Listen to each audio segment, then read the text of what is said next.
araw ng Huwebes, October 24, 2024. Time check, ngayon po ay alas 6:08 na ng umaga. At narito ang unang bagsak ng mga balitang gigising sa inyong umaga. May pa ring balita, inanunsyo ng Malacanang na suspendido na rin ngayong araw ng Huwebes, October 24, ang klase sa lahat ng antas ng pampubliko at pribadong paaralan, gayon din ang pasok sa lahat ng tanggapan ng gobyerno sa buong Bicol Region. Ang suspensyon ay bunsod ng matinding. Idineklara namang state of calamity na ang buong lalawigan ng Camarines Norte dahil sa patuloy na pagtaas ng bilang ng mga apektadong residente dulot ng pananalasa ng Bagyong Christine. Sa huling ulat ng PDRRMC, aabot na sa mahigit 6 na...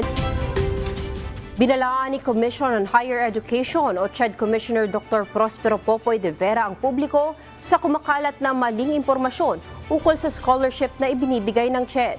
Sa kanyang abangan ang ikalawang bagsak ng ating balitaan mamaya sa GMK News.